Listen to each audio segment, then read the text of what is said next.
ॐ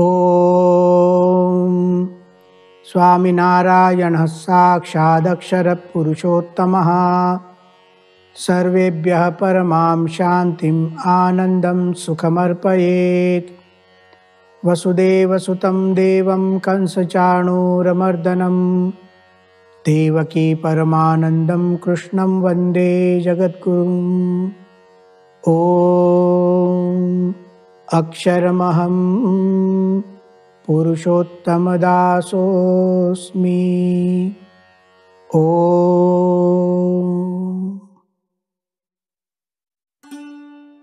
द्वितीय अध्याय के प्रथम श्लोक पर कुछ और विशेष विचार करते हैं। पहले श्लोक में भगवान श्री कृष्ण द्वारा देखे गए अर्जुन हैं। 3 विशेषणों की बात हमने की थी। तम तथा कृपयाविष्टम, अश्रुपूर्णाकुलेक्षणम, विषीदंतम, इदम वाक्यम उवाच मधुसूदनः।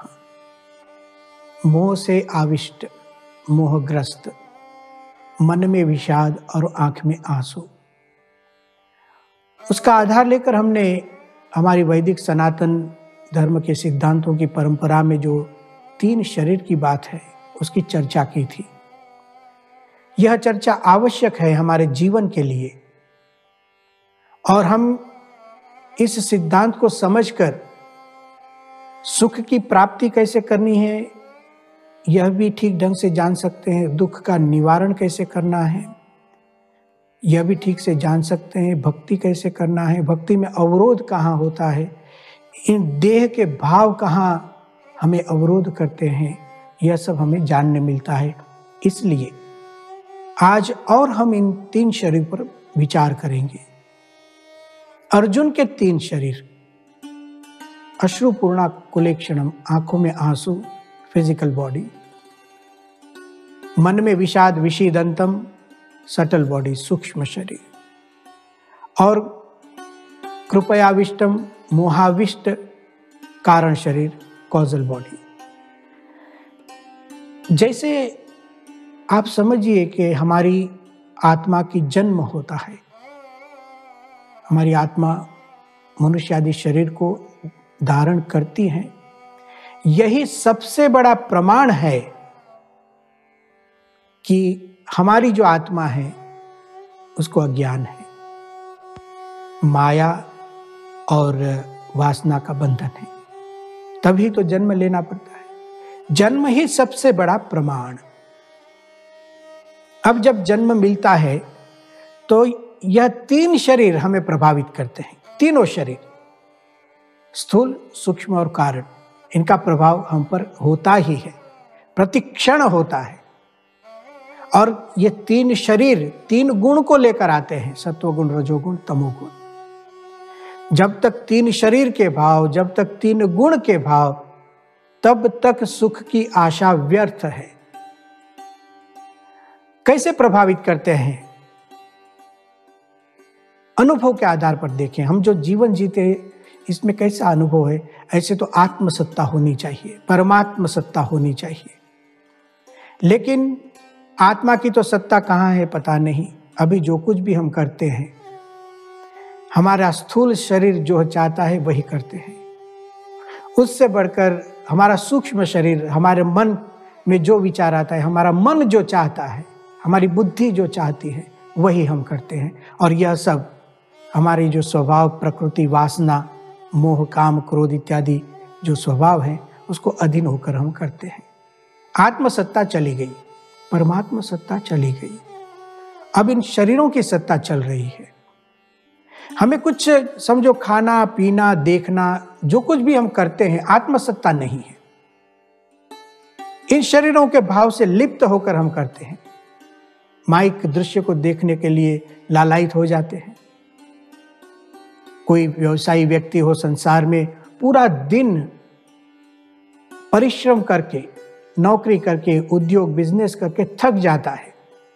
शरीर थक जाता है, फिजिकल बॉडी थक जाती है, और घर पर आता है।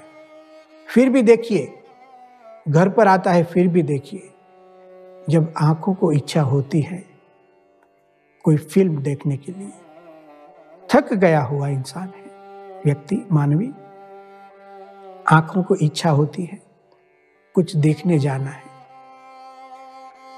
तो चलिए कोई थिएटर में एक फिल्म देखने जाना है, आंखों को इच्छा हो गई तो पैर कहते हैं, हमारे चरण, कि नहीं आज तो मैं थक गया हूं, उठने की भी ताकत नहीं है, कोई फिल्म देखने जाना नहीं है।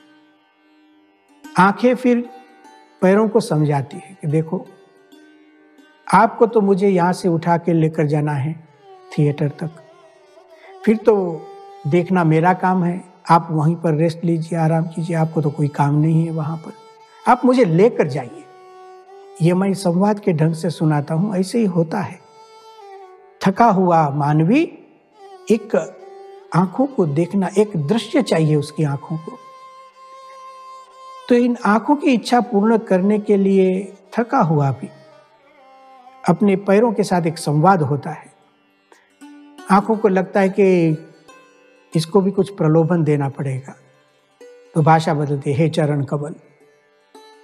स्वार्थ है इसलिए आंखों की भाषा बदल गई।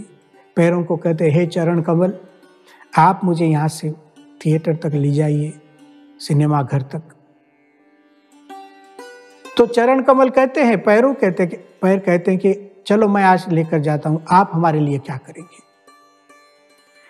तब आंखें कहती है, देखिए आज यदि रात को मुझे आप थिएटर तक ले जाएंगे तो कल सुबह 12 बजे तक मैं खुलूंगी ही नहीं। समझ में आया? देखो कैसे कॉम्प्रोमाइज होता है।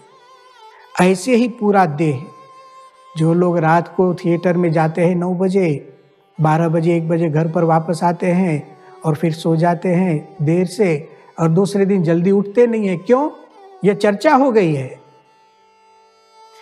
आत्मसत्ता चली गई, और जो ये 3 शरीर के भाव है, स्थूल, सूक्ष्म और कारण, इनके भावों से लिप्त हमारी आत्मा, उससे छुड़ाना है।